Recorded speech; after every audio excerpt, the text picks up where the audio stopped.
ആരോടും ദേഷ്യപ്പെടരുത്, എല്ലാവരെയും സ്നേഹിക്കണം, എല്ലാവരെയും ബഹുമാനിക്കണം, പാവങ്ങളെ നിന്ദിക്കരുത്, കൊച്ചു ത്രേസ്യയെ പോലെ വളരണമെന്ന് പറഞ്ഞു. അങ്ങനെ അവൾ കൊച്ചു ത്രേസ്യയെ പോലെ വളരാൻ ആഗ്രഹിച്ചു. അപ്പോൾ ആരാണ് കൊച്ചു ത്രേസ്യ? ആ കൊച്ചു മനസ്സിന് കൗതുകമായി.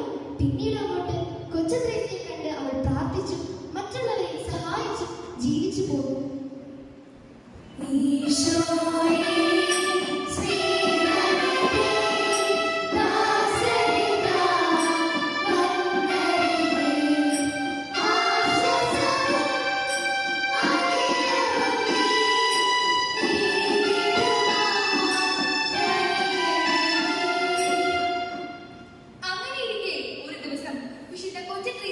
അവൾക്ക് പ്രത്യക്ഷപ്പെട്ടു.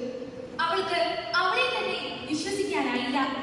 അപ്പോൾ പുണ്യമതി അവളോട് പറഞ്ഞു, ഈശോയ്ക്ക് അന്നക്കുട്ടിയെ ഒത്തിരി ഇഷ്ടമാണ്. അന്നക്കുട്ടി വളർന്ന് വലുതാകുമ്പോൾ ഒരു കന്യാസ്ത്രീ ആകണം. ഈശോയ്ക്കും ലോകത്തിനും വേണ്ടി ജീവിക്കണം. ഈ സന്തോഷ വാർത്ത തന്റെ വല്യമ്മച്ചിയെ അറിയിക്കാനായി അവൾ ഓടിപ്പോയി. ഇത് കേട്ട വല്യമ്മച്ചി അവളെ തലോടിക്കൊണ്ട് പറഞ്ഞു, എന്റെ കുഞ്ഞെ, ഈശോയോട് ഒത്തിരി പ്രാർത്ഥിക്കണം. വലുതാകുമ്പോൾ ദൈവം എല്ലാം നടത്തിത്തരും. അവൾ അങ്ങനെ സന്തോഷിച്ച് ഇരിക്കുകയാണ്. ഇനി ഞാൻ നിന്നെ ഒരു രാജകുമാരനെ കൊണ്ട് കല്യാണം കഴിപ്പിക്കും. അത് പറഞ്ഞുകൊണ്ട് പേരുമ്മ അവളെയും കൂട്ടി മുട്ടച്ചിറയിലേക്ക് യാത്രയായി. അവിടെ അന്നക്കുട്ടിക്ക് വിവാഹാലോചനകൾ തകൃതിയായി നടക്കുകയാണ്.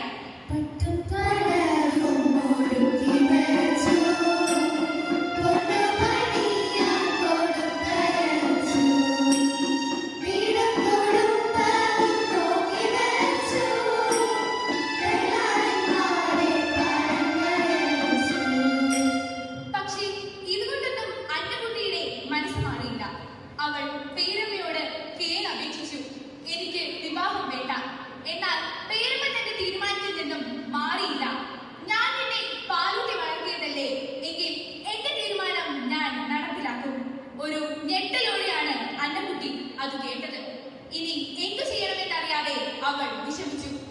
തന്റെ സൗന്ദര്യം നഷ്ടപ്പെട്ടാലെങ്കിലും തന്റെ വിവാഹാലോചനകൾ മുടങ്ങുമല്ലോ എന്ന് കരുതി പകുതി കത്തിയെടുത്ത് ചാരത്തിലേക്ക് അവൾ തന്റെ കാൽപാദം വെച്ചു. കുറച്ച് വേദന സഹിച്ചാലും എന്റെ യേശുവിനെ സ്വന്തമാക്കാമല്ലോ എന്നാണ് അവൾ ചിന്തിച്ചത്. ഇതിലും എത്രയോ വലിയ വേദനയാണ് കാൽവരിയിൽ യേശുനാഥൻ നമുക്ക് വേണ്ടി അനുഭവിച്ചത്. ആ വേദനയിലും അവൾ പറഞ്ഞു,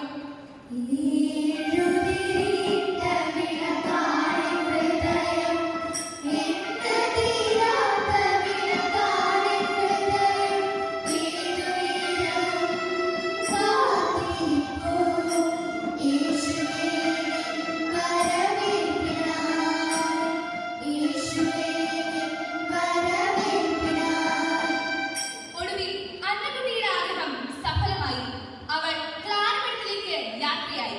1930 മെയ് മാസം 19-ാം തീയതി അന്നക്കുട്ടിയുടെ ജീവിതകാല അഭിലാഷം പൂർത്തിയായ ദിവസം ഒരു നവവധുവിനെ പോലെ അണിഞ്ഞൊരുങ്ങി അവൾ സഭാവസ്ത്രം സ്വീകരിച്ചു.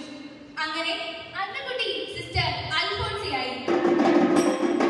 അപ്പോൾ ഗായക സംഘം ഏറ്റുപാടി. അവരോടൊപ്പം നമുക്ക് പാടാം.